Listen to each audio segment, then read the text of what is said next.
कहते हैं जब कानून की रक्षा करने वाले ही कानून तोड़ने लगे तब सबसे बड़ा अपराध सिर्फ हत्या नहीं बल्कि सच को हमेशा के लिए दफन कर देना होता है। आज की कहानी भी कुछ ऐसी है जहां एक इंसान हजारों बेगुनाह लोगों के लिए सिस्टम के खिलाफ आवाज उठाता है, लेकिन जैसे जैसे वह सच के करीब पहुंचता है उसके अपने ही लोग एक एक करके गायब होने लगते हैं। यह सिर्फ एक सस्पेंस या क्राइम थ्रिलर नहीं बल्कि हिम्मत, इंसाफ और उस काले सच की कहानी है जिसे सालों तक दुनिया से छिपा कर रखा गया। सेंसर बोर्ड ने इस फिल्म में 121 कट लगाए थे। इसके बाद ही ये फिल्म थिएटर में रिलीज हो सकती थी, लेकिन जब इस फिल्म को बिना कट के OTT पर रिलीज किया गया तो 24 घंटे के अंदर ही इस फिल्म को पूरे इंडिया में बैन कर दिया गया है। तो चलिए जानते हैं आखिर इस पूरी कहानी के पीछे ऐसा कौन सा राज छिपा था जिसने पूरे सिस्टम की नींद उड़ा दी। फिल्म का नाम है सतलुज, जिसे आज हम एक्सप्लेन करने वाले हैं। वीडियो अगर अच्छा लगे तो वीडियो को लाइक करके चैनल को सब्सक्राइब जरूर कीजिएगा ताकि आपको इसी तरह के लेटेस्ट और फ्रेश कंटेंट मिलते रहे। तो फिल्म की शुरुआत हमें साल 1995 के पंजाब में लेकर जाती है। यह वह दौर था जब पूरे पंजाब में डर और बेबसी का माहौल फैला हुआ था। इसी माहौल के बीच हमें पुलिस की एक जीप दिखाई देती है जो सुनसान सड़क पर तेजी से आगे बढ़ रही थी। जीप के अंदर कई पुलिसकर्मी बैठे हुए हैं, कुछ साधारण कांस्टेबल तो कुछ बड़े अधिकारी, जिनमें एक DSP भी मौजूद है। लेकिन सबसे हैरानी की बात यह होती है कि ड्यूटी पर होने के बावजूद सभी शराब पी रहे थे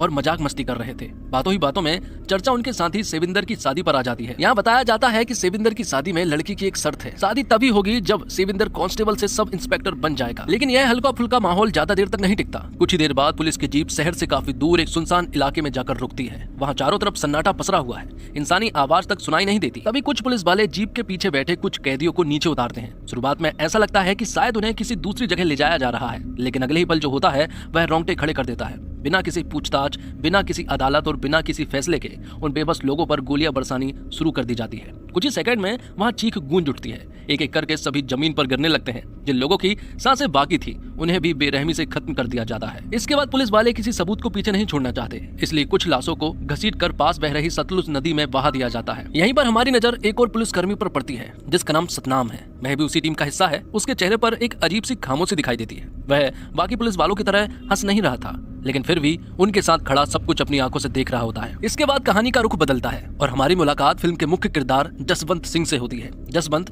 एक ईमानदार और संवेदनशील इंसान है जो मानवाधिकार से जुड़े मामलों पर काम करता है। जहां ज्यादातर लोग अपनी परेशानियों से ही बाहर नहीं निकल पाते, वहीं जसवंत दूसरों के दर्द को अपना दर्द समझता है। उसकी कोशिश हमेशा यही रहती है कि किसी बेगुनाह के साथ कोई भी अन्याय ना हो पाए। वहीं उसकी पत्नी पम्मी एक लाइब्रेरी में नौकरी करती है। दोनों अपनी सादगी भरी जिंदगी में खुश रहने की कोशिश करते हैं। कुछ देर बाद जसवंत अपने दफ्तर पहुंचता है। वहां उसके सामने एक बुजुर्ग दंपत्ति बैठा होता है। दोनों के चेहरे पर चिंता साफ दिखाई दे रही थी। वे पहले अपनी जमीन से जुड़े कुछ कागजों के बारे में बात करते हैं, लेकिन धीरे धीरे उनकी आंखें भर आती है। कांपती हुई आवाज में वे बताते हैं कि एक उनका लौता बेटा था, लेकिन वह कई दिनों से लापता है। उन्होंने उसे हर जगह ढूंढा, रिश्तेदारों से पूछा, आसपास के गांव में तलाश की, लेकिन उसका कहीं कोई पता नहीं चला। उनकी बातें सुनकर जसवंत कुछ पल के लिए सोच में पड़ जाता है। फिर वह उन्हें सलाह देता है कि सबसे पहले पुलिस स्टेशन जाकर गुमशुदगी की रिपोर्ट दर्ज करवाइए। अब बुजुर्ग दंपत्ति वहां से चले जाते हैं, लेकिन उनके चेहरे की बेबसी जसवंत के मन में कई गहराई तक उतर जाती है। इसी बीच जसवंत के फोन की घंटी बजती है। दूसरी तरफ उसकी पत्नी पम्मी होती है। वह घबराई हुई आवाज में बताती है कि जसवंत के पुराने दोस्त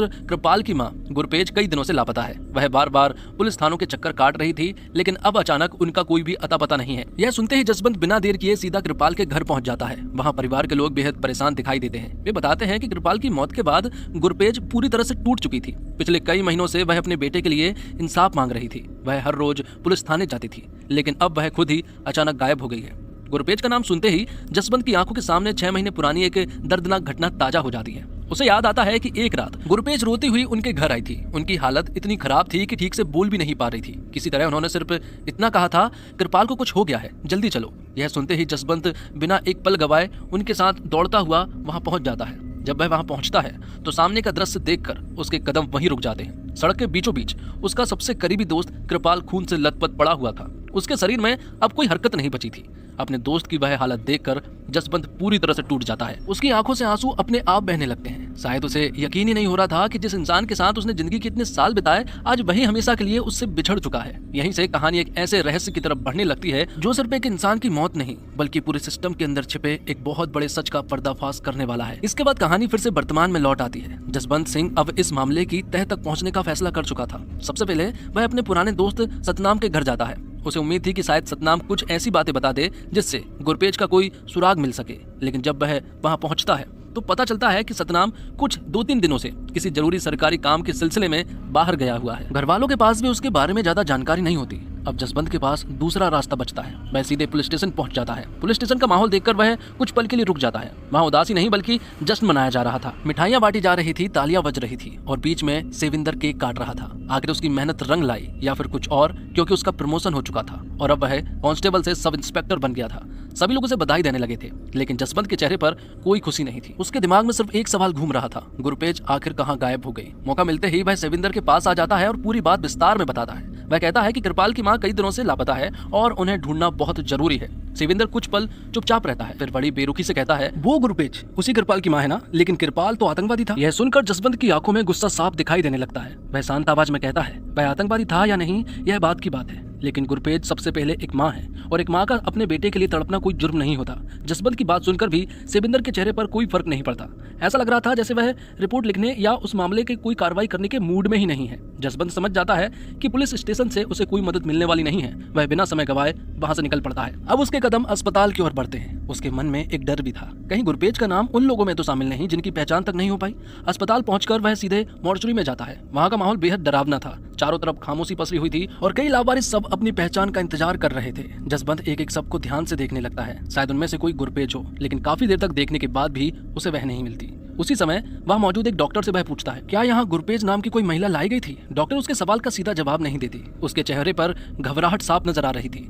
ऐसा लग रहा था जैसे वह कुछ जानती है लेकिन बताना नहीं चाहती। तभी पीछे से एक आवाज आती है, वह सतनाम था। अपने पुराने दोस्त को देखकर जसवंत उसके पास चला जाता है। दोनों कुछ देर तक अकेले में बात करते हैं। जसवंत उसे साफ साफ पूछता है, आखिर यहाँ क्या चल रहा है? हर जगह लोग गायब हो रहे हैं लेकिन कोई कुछ नहीं बोल रहा है। सतनाम गहरी सांस लेते हुए कहता है, जसवंत जितना हो सके इस मामले से दूर रहे, यही तेरे लिए अच्छा होगा। जसवंत हैरानी से उसकी तरफ देखता है। तब सतनाम धीरे से कहता है, हम पुलिस की वर्दी जरूर पहनते हैं, लेकिन इसका मतलब यह नहीं है कि हमारे पास हर चीज बदलने की ताकत है। कई बार हमारे हाथ भी बंधे होते हैं। सतनाम की आवाज में बेबसी साफ महसूस हो रही थी। ऐसा लग रहा था कि वह कुछ जानता है लेकिन चाहकर भी सच नहीं बोल सकता। अब जसवंत को यकीन होने लगता है कि मामला सिर्फ एक लापता महिला का नहीं है, इसके पीछे जरूर कोई बड़ा राज छिपा हुआ है। इसे सच्चाई की तलाश उसे शहर के शमशान घाट तक ले जाती है। वहां पहुंचकर वह कर्मचारियों से पूछता है कि क्या यहाँ लावारिस या अज्ञात सबों का कोई रिकॉर्ड रखा जाता है। पहले तो कर्मचारी टालने की कोशिश करते हैं, लेकिन काफी पूछताछ के बाद वे उसे पुराना रजिस्टर दिखा देते हैं। जसवंत धीरे धीरे उसके पन्ने पलटने लगता है। हर पन्ने पर किसी न किसी अज्ञात व्यक्ति का अंतिम संस्कार दर्ज था।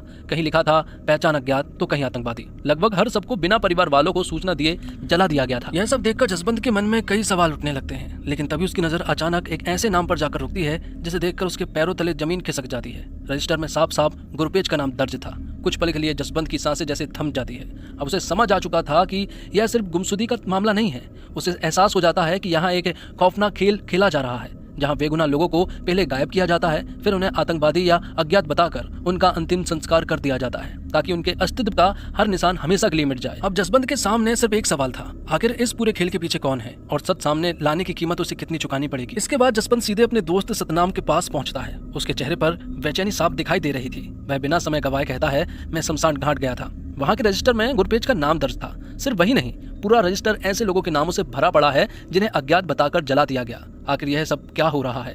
सतनाम कुछ पल के लिए चुपचाप रहता है। उसके चेहरे पर डर भी था और मजबूरी भी। आखिरकार वह गहरी सांस लेकर कहता है, जसवंत अब समय आ गया है कि तुझे इस सिस्टम का सबसे काला सच पता चल ही जाए। इसके बाद सतनाम उसे वह सच्चाई बताना शुरू करता है जिसे सुनकर किसी का भी खून खोल जाए। वह बताता है कि कृपाल की मौत के बाद उसकी मां गुरपेज हर रोज पुलिस थानों के चक्कर काट रही थी। उसे सिर्फ अपने बेटे के बारे में सच जानना था, लेकिन पुलिस के पास उसके किसी भी सवाल का जवाब नहीं था। एक दिन गुरपेज सड़क पर ही पुलिस की जीप के सामने आकर खड़ी हो गई। उस जीप में डीसीपी सुरजीत सिंह सुग्गा भी मौजूद था। गुरपेज रो रो कर अपने बेटे के बारे में पूछ रही थी। वह बार बार सिर्फ एक ही बात कह रही थी, मुझे मेरा बेटा वापस चाहिए, या कम से कम यह बता दो कि उसके साथ हुआ क्या है। लेकिन उसकी यह जिद सुग्गा को बिल्कुल पसंद नहीं आई। असल में गुरपेज कई दिनों से लगातार पुलिस के सामने सवाल उठा रही थी। अब वह उनके लिए एक परेशानी बन चुकी थी। आखिरकार सुग्गा ने फैसला कर लिया कि इस औरत को हमेशा के लिए चुप कर देना ही बेहतर होगा। वह अपने आदमियों के साथ गुरपेज को एक सुनसान जगह पर ले जाता है। वहां उसके साथ बेरहमी से मारपीट की जाती है और उसे जान से मार दिया जाता है। अब अस्पताल में पोस्टमार्टम के लिए उसे भेजा जाता है, लेकिन अस्पताल में एक ऐसी बात होती है जिसे देखकर वहां मौजूद डॉक्टर भी दंग रह जाता है। जांच के दौरान पता चलता है कि गुरपेज की सांसें अभी चल रही है, यानी वह पूरी तरह मरी नहीं थी। यह खबर सुनते ही पुलिस वाले घबरा जाते हैं। वे तुरंत उसे वापस अपने साथ ले जाते हैं और इस बार यह सुनिश्चित करते हैं कि उसकी सांस हमेशा के लिए रुक जाए। कुछ देर बाद वही पुलिस वाले उसकी लाश दोबारा अस्पताल लेकर आते हैं। इस बार डॉक्टर के पास बोलने के लिए कुछ भी नहीं बचता। वे सब कुछ अपनी आंखों से देख रहे थे, लेकिन सच बोलने की हिम्मत किसी में नहीं थी, क्योंकि उन्हें पता था कि जो इस सिस्टम के खिलाफ जाएगा उसका अंजाम यही होगा। इतनी दर्दनाक सच्चाई सुनकर जसवंत की आंखें नम हो जाती है। वह गुस्से में सतनाम से पूछता है, जब तुझे पता है यह सब हो रहा है तो तू यह नौकरी छोड़ क्यों नहीं देता? सतनाम हल्की सी मुस्कान के साथ उसकी तरफ देखता है, फिर बहुत ही दर्द भरी आवाज में कहता है, तुझे लगता है मैंने कोशिश नहीं की? वह आगे बताता है, पुलिस की नौकरी पाना जितना आसान लगता है उससे कहीं गुना मुश्किल उसे छोड़ना होता है। यहाँ इस्तीफा भी अपनी मर्जी से नहीं दिया जा सकता। पहले आवेदन ऊपर तक जाता है और जैसे ही बड़े अधिकारियों को पता चलता है कि कोई बाहर निकलना चाहता है, उसके बाद या तो वह पुलिस वाला अचानक गायब हो जाता है या फिर उसकी मौत की खबर आ जाती है। सतनाम की आंखों में साफ दिखाई दे रहा था कि वह खुद भी इस सिस्टम का कैदी बन चुका है। जसवंत समझ जाता है कि डर सिर्फ आम लोगों के में नहीं बल्कि वर्दी पहनने वाले कई ईमानदार लोगों के अंदर भी बैठ चुका है। घर लौटने के बाद वह यह पूरी बात अपनी पत्नी पम्मी को बताता है। वह कहता है, पंजाब की हालत इतनी खराब हो चुकी है कि कोई भी इंसान किसी भी दिन गायब हो सकता है, फिर उसे आतंकवादी या अज्ञात बताकर जला दिया जाता है और उसके परिवार को कभी सच तक पता नहीं चलता। पम्मी भी यह बात सुनकर सन्न रह जाती है, लेकिन इसी पल जसवंत एक बड़ा फैसला करता है। वह तय करता है कि अगर कोई आवाज नहीं उठाएगा तो यह सिलसिला कभी खत्म नहीं होगा। अगले ही दिन वह एक वकील से मिलने पहुंचता है और उसे पूरी कहानी विस्तार से सुनाता है। वकील सारी बातें ध्यान से सुनने के बाद कहता है, सिर्फ आरोप लगाने से कुछ नहीं होगा, अदालत को सबूत चाहिए। अगर शमशान घाट के रजिस्टर में सच दर्ज है तो वही इस केस की सबसे बड़ी ताकत बन सकता है। लेकिन सिर्फ एक रजिस्टर काफी नहीं होगा, आसपास के दूसरे शमशान घाटों के रिकॉर्ड भी जुटाने होंगे। तभी साबित होगा कि यह कोई एक घटना नहीं बल्कि एक सुनियोजित खेल है। जसवंत बिना देर किए काम में जुट जाता है। वह गाँव-गाँव और शहर जाकर अलग अलग शमशान घाटों के रजिस्टर इकट्ठा करता है। दिन रात की मेहनत के बाद उसके पास कई रिकॉर्ड जमा हो जाते हैं, जिनमें सैकड़ों लोगों को अज्ञात या आतंकवादी लिखकर अंतिम संस्कार किए जाने का विवरण मौजूद था। अब उसके हाथ में मजबूत सबूत तो थे, लेकिन एक और बड़ी चुनौती अभी बाकी थी। वकील कहता है, रजिस्टर अदालत में पेश हो जाएंगे, लेकिन जिन लोगों को अज्ञात बताकर जला दिया गया उनके परिवार वालों को भी सामने आना होगा, तभी अदालत इस मामले को गंभीरता से लेगी। इसके बाद जसवंत एक बार फिर निकल पड़ता है। वह एक एक परिवार से मिलता है, उन्हें पूरा सच बताता है, समझाता है कि उनके अपने लोग आतंकवादी नहीं थे बल्कि शायद इस भ्रष्ट व्यवस्था का शिकार बन गए थे। शुरुआत में लोग डरते हैं, उन्हें पुलिस का खौफ सताता है, लेकिन जसवंत का हौसला धीरे धीरे उनके अंदर भी साहस भर देता है। आखिरकार सभी परिवार अदालत में गवाही देने के लिए तैयार हो जाते हैं। तो वहीं दूसरी तरफ हम देखते हैं सतनाम को, जो कि जसवंत की मदद कर रहा था। उसने कुछ सरकारी फाइलों से कुछ ऐसे अज्ञात नाम निकाले हैं जिससे जसवंत जो है वो मंजिल तक पहुंच सकता है। और जब अदालत के सामने रजिस्टर, दस्तावेज और पीड़ित परिवारों की बात रखी जाती है तो पहली बार इस पूरे मामले को गंभीरता से लिया जाता है। लंबी सुनवाई के बाद आखिरकार अदालत इस मामले को औपचारिक रूप से दर्ज करने का आदेश दे देती है। यहीं से जसवंत की लड़ाई सिर्फ एक परिवार की नहीं बल्कि पूरे पंजाब में दबा दिए गए हजारों सच की लड़ाई बन जाती है। इसके बाद यह मामला अब इतना बड़ा हो चुका था कि इसकी गूंज सीधे सरकार के गलियारों तक पहुंच गई। अब सिर्फ एक परिवार की लड़ाई नहीं रह गई थी बल्कि पूरे पंजाब का दर्द लोगों के सामने आने लगा था। जसवंत सिंह का नाम हर तरफ चर्चा में था। लोग कहने लगे थे कि एक अकेला इंसान पूरे सिस्टम के खिलाफ खड़ा हो गया है। यह रास्ता आसान बिल्कुल नहीं था, क्योंकि सच बोलने की कीमत हमेशा बहुत भारी पड़ती है। मीडिया भी लगातार पुलिस से सवाल पूछने लगी, सरकार से जवाब मांगे जाने लगे। हर तरफ एक ही चर्चा थी कि आखिर इतने लोग अचानक कैसे गायब हो रहे हैं। पहली बार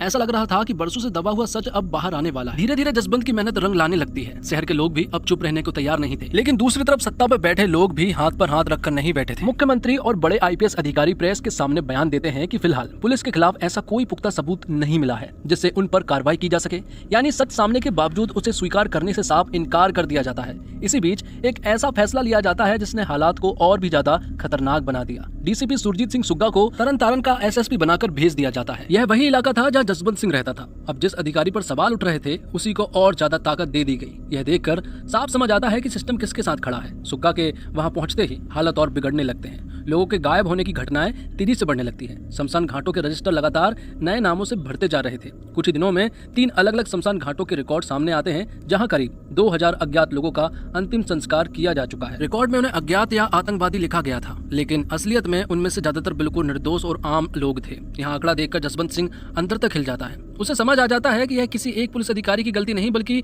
पूरे सिस्टम की एक भयानक सच्चाई है। इसलिए वह खुलकर मांग करता है कि सुरजीत सिंह सुग्गा के खिलाफ निष्पक्ष जांच हो और इस पूरे मामले की CBI जांच कराई जाए। लेकिन जब सरकार उसकी बात सुनने को तैयार नहीं होती है तब जसवंत एक और बड़ा कदम उठाता है। वह भारत छोड़कर कनाडा जाता है, जहां वह वर्ल्ड सिर्क ऑर्गेनाइजेशन के सामने पूरे मामले की एक एक सच्चाई रखता है। वह उन्हें बताता है कि पंजाब में बरसों से किस तरह लोगों को उठाकर गायब किया जा रहा है और बाद में उन्हें अज्ञात बताकर शमशान घाटों में जला दिया जाता है। यहीं पर एक ऐसा खुलासा होता है जो हर किसी के रोंगटे खड़े कर देता है।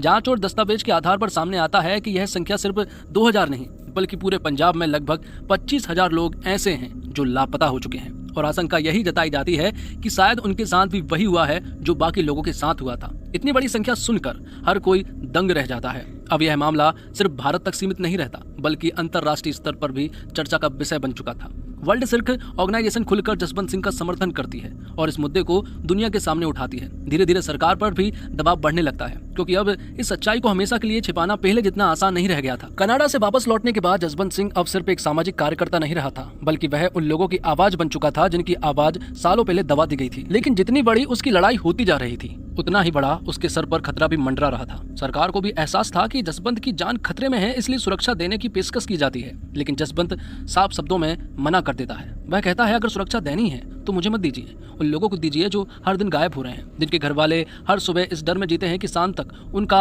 अपना इंसान जिंदा मिलेगा भी या फिर नहीं। लेकिन दूसरी तरफ सुरजीत सिंह सुग्गा अब बुरी तरह बौखला चुका था। उसे पता चल गया था कि जसवंत को कई महत्वपूर्ण जानकारियां उसके पुराने दोस्त सतनाम ने दी थी, कुछ ऐसे नाम और रिकॉर्ड जिन्होंने पूरे मामले को मजबूत बनाने में बड़ी भूमिका निभाई थी। सुग्गा को यह बात बिल्कुल पसंद नहीं आई। एक रात वह अपने आदमियों के साथ सीधे सतनाम के घर पहुंचता है। उस घर में सिर्फ सतनाम नहीं, उसका पूरा परिवार मौजूद था। लेकिन उस रात इंसानियत की सारी सीमाएं पार कर दी जाती है। सुबह उसके लोग पूरे परिवार को मौत के घाट उतार देते हैं। अगले दिन जब यह खबर जसवंत तक पहुंचती है तो वह अंदर से टूट जाता है। जिस इंसान ने सच का साथ दिया, उसका पूरा परिवार खत्म कर दिया गया था। जसवंत को अच्छी तरह पता था कि इसके पीछे कौन है। उसे यह भी पता था कि आदेश किसने दिया होगा। लेकिन समस्या यह थी कि उसके पास आरोप थे, सबूत नहीं। और अदालत में सच नहीं सबूत बोलते हैं। वह सिर्फ आवाज उठा सकता था और वह लगातार वही कर रहा था। इसी बीच पंजाब की राजनीति में एक और बड़ा भूचाल आ जाता है। एक दिन मुख्यमंत्री का काफिला कहीं जा रहा होता है। सुरक्षा बेहद कड़ी थी और गाड़ी की जांच की गई थी। लेकिन अचानक एक कांस्टेबल मुख्यमंत्री की कार के पास पहुंचता है। किसी को कुछ समझ आए उससे पहले ही एक भयानक विस्फोट होता है। चारों तरफ धुआं, चीखे और अफरा तफरी फैल जाती है। इस धमाके में मुख्यमंत्री सहित 17 लोगों की मौत हो जाती है। पूरे राज्य में हड़कंप मच जाता है। सबसे ज्यादा सवाल अब आईपीएस अधिकारी बिट्टा पर उठने लगे थे, क्योंकि मुख्यमंत्री की सुरक्षा की पूरी जिम्मेदारी उसी की थी। मीडिया, विपक्ष और जनता लगातार जवाब मांगने लगी थी। बिट्टा पर दबाव बढ़ता जा रहा था और कहीं न कहीं उसे महसूस हो रहा था कि यह दबाव बढ़ने में जसवंत सिंह की भूमिका बहुत अहम है, क्योंकि अब लोग सिस्टम पर आंख बंद करके भरोसा करने को तैयार नहीं थे। इसी तनाव भरे माहौल के बीच कहानी एक खतरनाक मोड़ लेती है। एक दिन जसवंत अपने घर के बाहर खड़ा अपनी कार साफ कर रहा था। सब सामान्य लग रहा था। उसी समय संजीव नाम का एक व्यक्ति उससे मिलने आया था। दोनों कुछ बातें कर रहे थे, तभी अचानक से एक लाल कलर की ओमनी वैन घर के बाहर आकर रुकती है। दरवाजा खुलता है, उसमें से कई लोग तेजी से बाहर निकलते हैं। इससे पहले कि कोई कुछ समझ पाता वे जसवंत को पकड़ लेते हैं। संजीव उन्हें रोकने की पूरी कोशिश करता है। वह चिल्लाता है, भागकर उनके पीछे भी जाता है, पर ओमनी वैन वहां से निकल जाती है और जसवंत गायब हो जाता है। एक बार फिर उसी पंजाब में जहाँ वह दूसरों के गायब होने के खिलाफ लड़ रहा था, अब वह खुद भी लापता लोगों की सूची में शामिल हो चुका था। जसवंत के गायब होने की खबर आग की तरह फैल जाती है। उसकी पत्नी पम्मी हार मानने वालों में से नहीं थी। वह लगातार सरकार, प्रशासन और पुलिस पर दबाव बनाना शुरू कर देती है। उसकी सिर्फ एक मांग थी, मेरे पति को ढूंढकर मेरे सामने लाओ। धीरे धीरे यह मामला इतना बड़ा हो जाता है कि सरकार पर कार्रवाई करने का दबाव बनने लगता है। पुलिस को 2 महीने का समय दिया जाता है, लेकिन 2 महीने बीत जाते हैं। ना जसवंत मिलता है, ना उसकी कोई खबर मिलती है और ना ही कोई जिम्मेदार अधिकारी जवाब दे पाता है।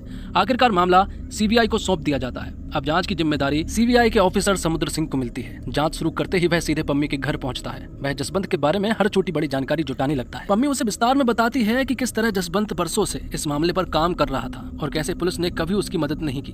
फिर वह 2 महत्वपूर्ण गवाहों के बारे में बताती है, संजीव और शबनम। ये वही लोग थे जिन्होंने जसवंत को आखिरी बार देखा था। समुद्र सिंह सबसे पहले इन दोनों से पूछताछ करता है। शबनम ज्यादा मदद नहीं कर पाती, उसने लोगों के चेहरे साफ नहीं देखे थे, लेकिन संजीव ने सब कुछ काफी करीब से देखा था। वह बताता है कि जसवंत को उठाने वाले लोग कोई आम अपराधी नहीं थे। वे तरन तारण पुलिस स्टेशन के पुलिस कर्मचारी थे।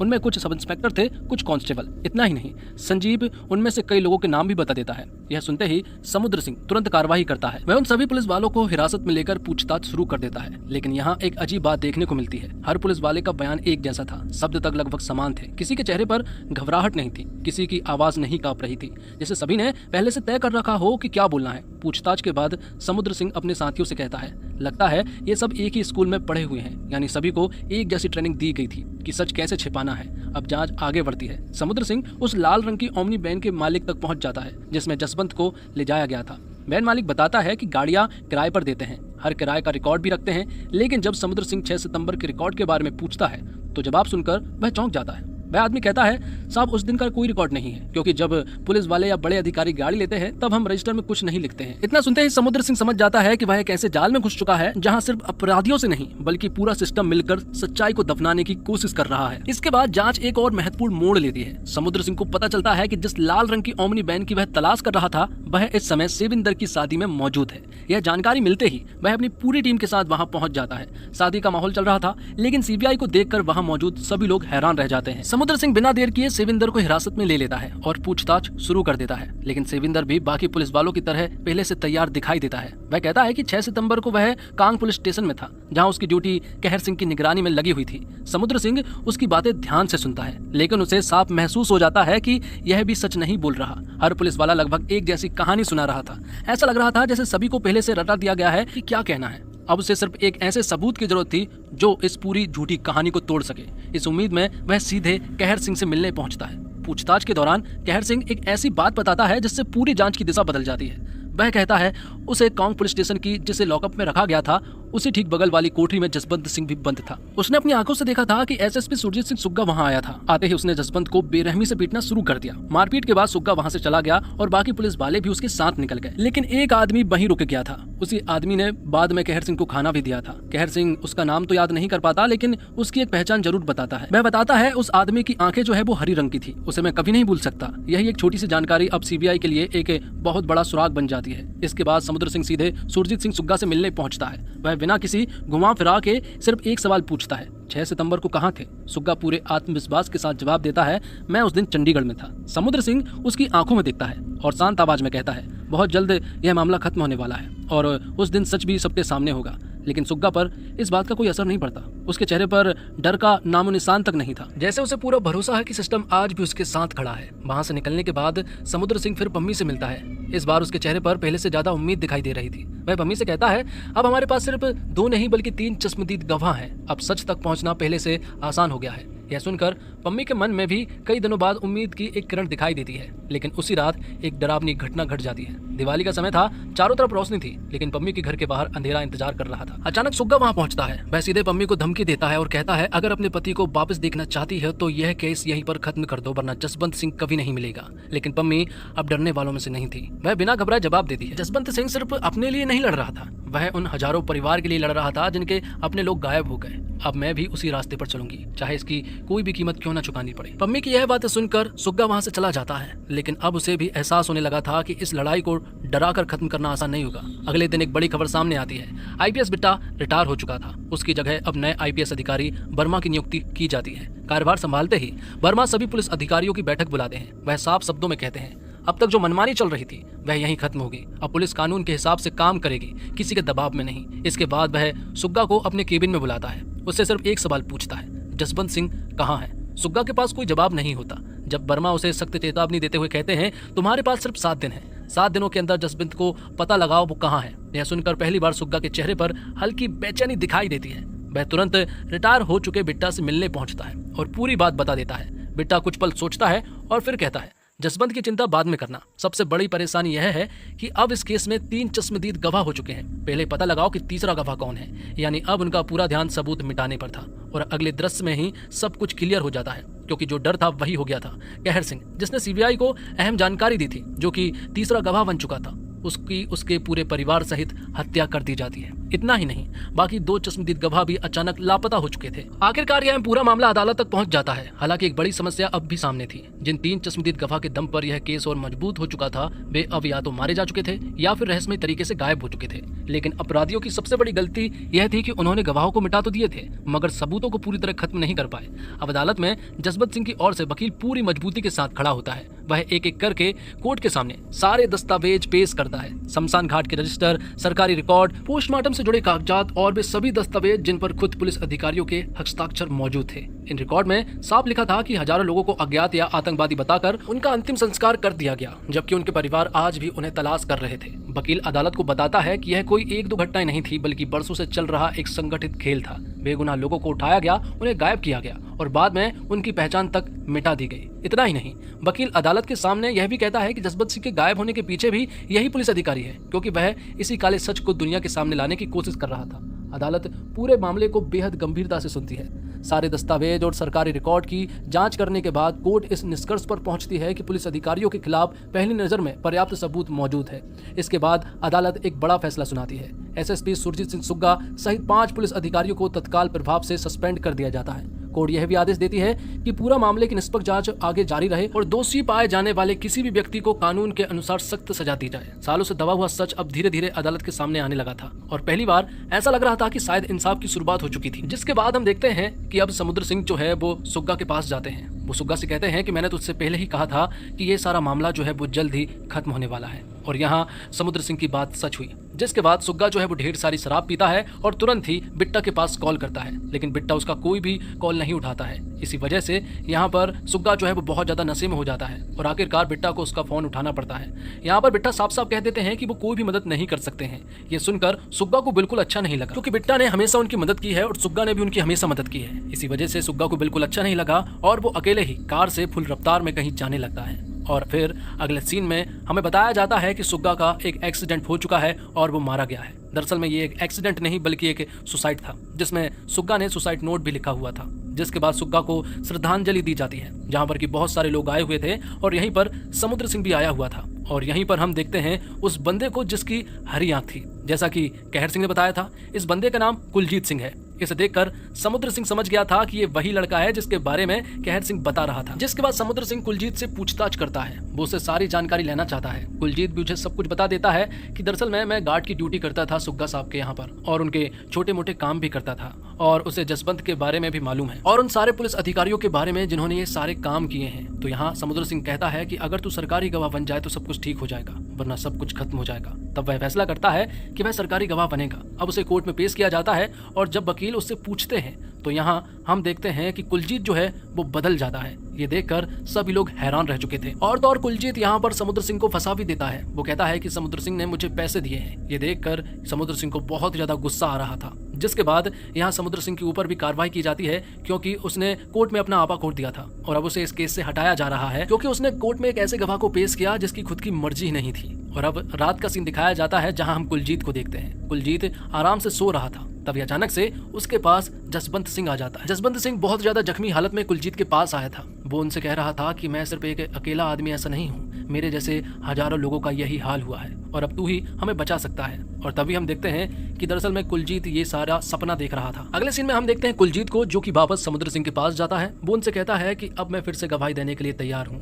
यहाँ समुद्र सिंह को अब कुलजीत पर बिल्कुल भरोसा नहीं था, लेकिन समुद्र सिंह से यहाँ पर कुलजीत कहता है कि वो नहीं बदलेगा, अब वो गवाही देकर रहेगा। लेकिन अब समुद्र सिंह जब अपने बड़े ऑफिसरों से मिलने के लिए जाता है तो वह कहते हैं कि अब कोर्ट में कुलजीत को फिर से गवाही देने का मौका नहीं मिलेगा। लेकिन इसीलिए समुद्र सिंह इन बड़े ऑफिसरों के पास आता है ताकि उन्हें स्पेशल रिक्वेस्ट के द्वारा फिर से गवाही देने का मौका मिल सके। और आखिरकार कुलजीत को गवाही देने का मौका मिल जाता है। उसे तुरंत ही कोर्ट ले जाया जाता है फुल सिक्योरिटी के साथ और वहां कोर्ट के सामने अब वो सारी सच्चाई बता देता है। कुलजीत बताता है बात 4 सितंबर की है, जब अचानक से कुछ ऑफिसरों ने एक बैठक बुलाई थी जिसमें सुग्गा भी मौजूद थे। और फिर 5 सितंबर को उन्होंने बिट्टा से मुलाकात की। बिट्टा जो है वो बहुत ज्यादा गुस्से में थे, क्योंकि उनके ऊपर बहुत ज्यादा प्रेशर था। जिसके बाद सुग्गा और बिट्टा ने एक बैठक की और फिर 6 सितंबर को एक ओमनी वैन में उसे किडनैप करने का प्लान बनाया गया। ये बहुत ही शार्प तरीके से किया गया था, जहाँ सारे पुलिस वाले बहुत गुस्से में थे, क्योंकि जसवंत सिंह उनके काम में टांग अड़ा रहा था। उसे वहां से उठाकर कांग पुलिस स्टेशन में भेज दिया गया, उसी पुलिस स्टेशन में जहां बाजू वाली सेल में ही कहर सिंह था। तभी वहां सुरजीत सिंह सुग्गा आता है और वो यहाँ आते ही